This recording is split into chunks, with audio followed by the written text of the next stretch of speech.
परमात्मा मिलन का सुख क्या है,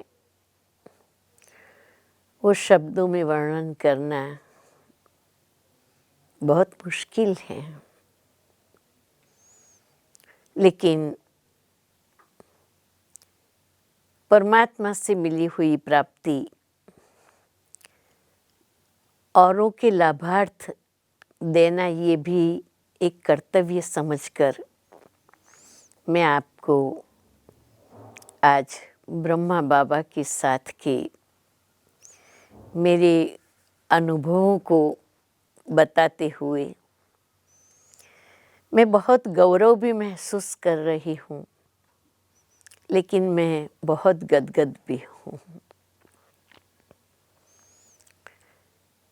जब मैं ज्ञान में ठीक तरह चलने लगी और मुझे पक्का निश्चय हो गया कि स्वयं भगवान जो कहता है वो ही सत्य है, और अपने व्यक्तिगत जीवन में भी हमें भगवान के डायरेक्शन पर चलना चाहिए। जब मैं ज्ञान में आई, ग्रेजुएशन के लास्ट ईयर में थी और मैं एनसीसी में अंडर ऑफिसर थी। मुझे 26 जनवरी की परेड में दिल्ली जाने का था, ग्रुप को लीड करके। तो मुझे हुआ कि 1 मास दिल्ली रहना है, तो खान पान का क्या होगा, कहाँ रहना होगा। तो वो सारी बातें मैं जाकर बाबा से पूछ कर आती हूँ। तो मैं बाबा की श्रीमत लेने के लिए अहमदाबाद से खास पांडव भवन गई। मैं बाबा से मिली और बाबा को मैंने बहुत खुश होते हुए कहा कि बाबा, मेरे को दिल्ली जाने का है, वहाँ 1 मास रहना है, तो मैं कहाँ रहूँगी जिससे मेरी खान पान की धारणा भी बनी रहे। तो बाबा मुझे देखते रहे और फिर कहा, बच्ची तेरे को ड्रिल करना आता है क्या? मैंने कहा जी बाबा। तो ऐसे करना नहीं, आज रात्रि क्लास में तुम बाबा को ड्रिल करके दिखाना। हमने कहा ठीक है बाबा। हम 3 बहनें थी, वेदांती बहन, मैं और हमारी एक और सखी थी। बाबा ने लच्छू दीदी को बुलाया जो स्टॉक संभालते थे। बच्ची, ये तीनों बच्चियों को पहरे वालों के नए नए ड्रेस निकाल के दे दो। आज रात्रि क्लास में बाबा को ड्रिल करके दिखाएंगे। हम तो बहुत खुश हो गए, हमें नए नए ड्रेस मिल गए और हमने सारा दिन प्रैक्टिस की। फिर रात्रि को हिस्ट्री हॉल में सभी को आसपास बिठा दिया और हमें कहा कि अच्छा चलो अभी ये बच्चियां ड्रिल करेगी। हमने ड्रिल किया और बड़े नाज के साथ बाबा को सैल्यूट भी किया।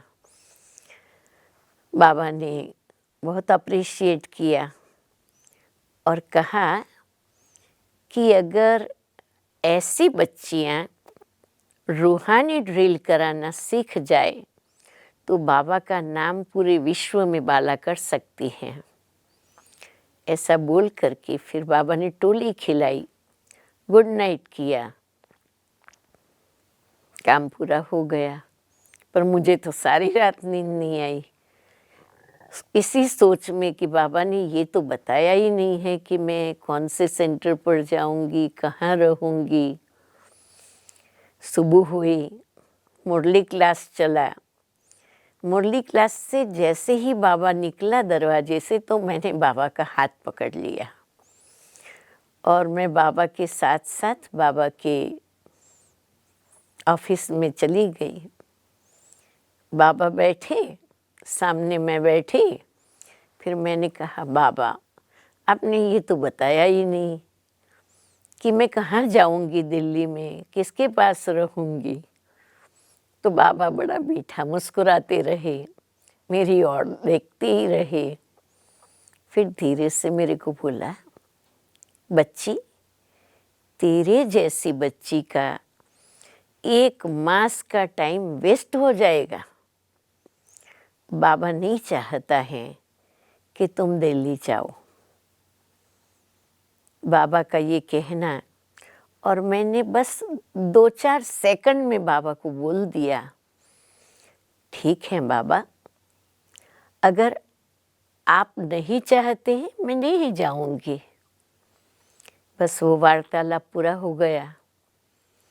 वैसे तो मुझे बहुत उमंग था, क्योंकि ये लाइफ के अंदर एक गौरव की बात होती है, ऐसा चांस मिलना।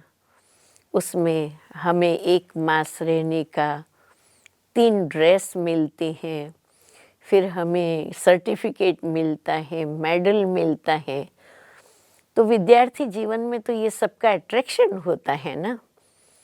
लेकिन पता नहीं ये बाबा की ही शक्ति कहो, जो मैंने उसी समय एक्सेप्ट कर लिया कि बाबा आप मना करते तो कोई बात नहीं, मैं नहीं जाऊंगी। बात वहाँ पूरी हो गई। हम और 2 दिन अभी भी रुकने वाले थे। दूसरे दिन बाबा ने मुझे और वेदांती बहन को बुलाया और बुला करके कहा कि देखो बच्ची, ये कुमार का दादी आई है, जिनको हम प्रकाशमणि दादी कहते, वो पूरे भारत के सभी सेंटर्स की टूर पर जाने वाली है। तो क्या तुम लोग जाओगे? तो मैंने तो बड़ा खुशी से बोल दिया, हाँ बाबा जाएंगे, हम जरूर जाएंगे। तो बाबा को मालूम था हमको बड़े बंधन थे, तो कहा तेरा बाप छुट्टी देगा क्या? हमने कहा हाँ बाबा मैं ले लूँगी छुट्टी, क्योंकि जो हम दिल्ली जाने वाले थे ना, तो वो हमारे माँ बाप को थोड़ा कम पसंद था, क्योंकि हम कभी ऐसे बाहर नहीं निकले थे। तो मुझे विश्वास था कि अभी बाबा के कार्यक्रम से दादी के साथ जाने की तो परमिशन मिल जाएगी। और हमारे पिताजी रेलवे में स्टेशन मास्टर थे, तो हमें फर्स्ट क्लास के पास फ्री मिलते थे। बाबा ने कहा बच्ची जाओ, दादी से मिलो और पूरा रूट का प्रोग्राम ले लो, और फिर टिकट बना करके 7 दिन में वापस यहाँ जाओ बाबा के पास। हम तो बहुत खुश हो गए और बस अहमदाबाद आए। माता पिता को बोला, उन्होंने एक्सेप्ट भी कर लिया, हमारा टिकट बन गया और फिर हम आबू पहुँचे, क्योंकि आबू से हमें फिर दादी के साथ टूर पर जाना था। बाबा ने सभी सेंटर्स पर पत्र लिखवा दिया जहाँ हम जाने वाले थे कि दादी कुमारका के साथ 2 हंसों का जोड़ा आ रहा है। बच्चियाँ बहुत तीव्र पुरुषार्थी हैं और इन बच्चियों का क्लास जरूर से रखना।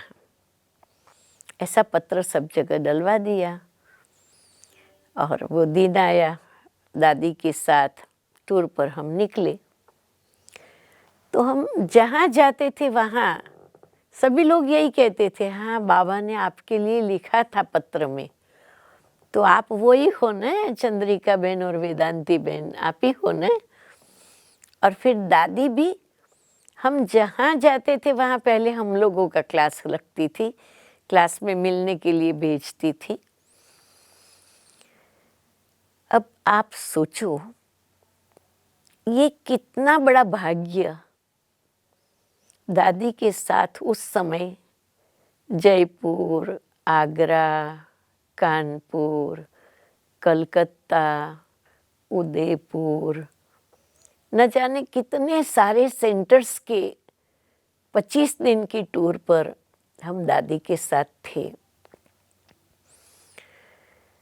ये कितना बड़ा सौभाग्य, मैं जब जब याद करती हूँ मुझे मेरे भाग्य पर बहुत नाज होता है कि ब्रह्मा बाबा के अव्यक्त होने के बाद जो संस्था की चीफ बनी, ऐसी दादी के साथ 25 दिन अंग संग रहने का मुझे सौभाग्य मिला और उस यात्रा में मैंने दादी से बहुत कुछ सीखा।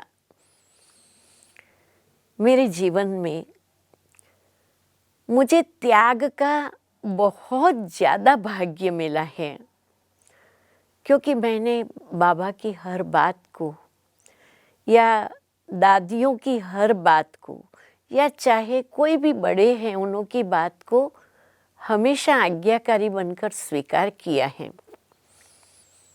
आज मेरे जीवन के अंदर कदम कदम पर ब्रह्मा बाबा और दादी प्रकाशमणि और दीदी मनमोहिनी, ये तीन तो जैसे कि मेरे दिल दिमाग में छपे हुए हैं। तो भगवान एक तरफ त्याग कराता है, लेकिन इसका भाग्य वो कितना अधिक देगा वो हम काउंट नहीं कर सकते हैं। मैं जब जब इस बात को याद करती हूँ मुझे दिल में होता है कि अरे हे चंद्रिका की आत्मा, तुम्हें उस समय ये अकल आई कि तुमने बाबा की बात को स्वीकार कर लिया। सचमुच में तुम अच्छी आत्मा हो। ऐसा मैं अपने आप को भी बहुत प्यार करती हूँ। तो ये मेरे जीवन का बहुत बहुत मूल्यवान अनुभव है।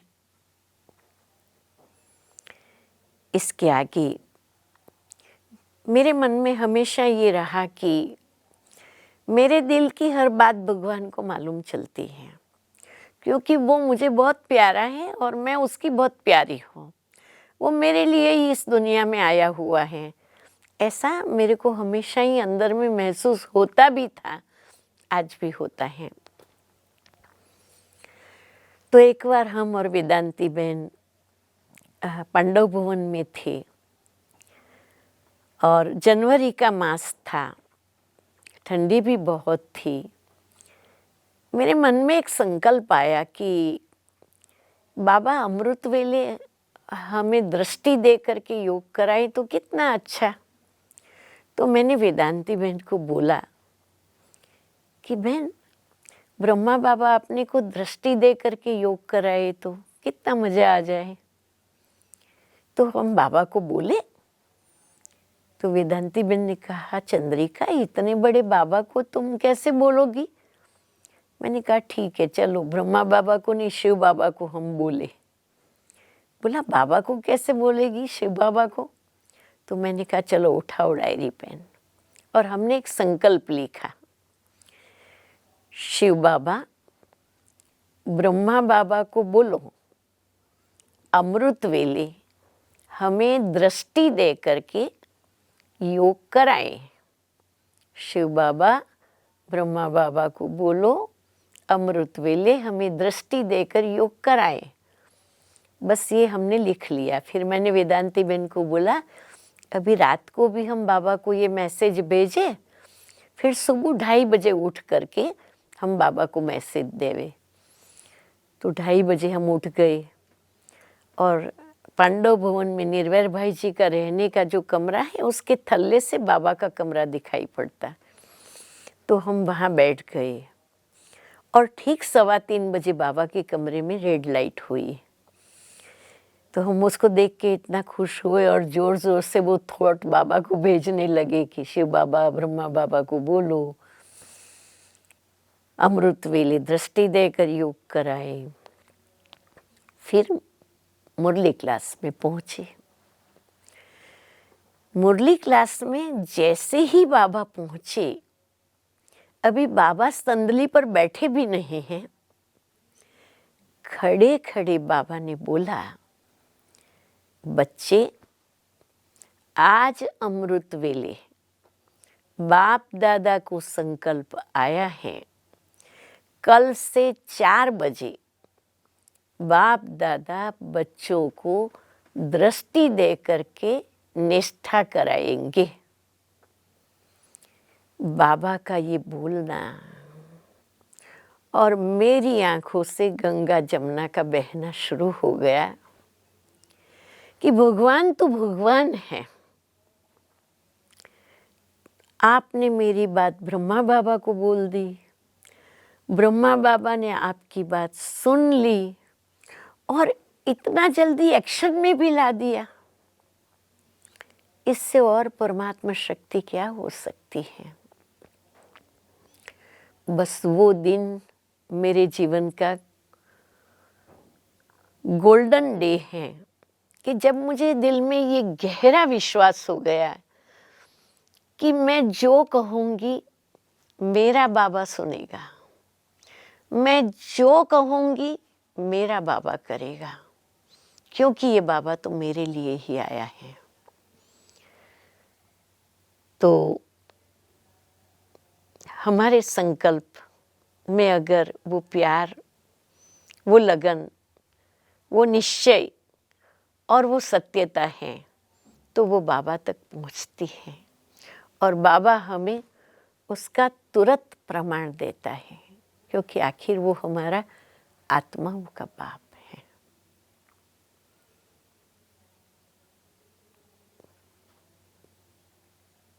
ओम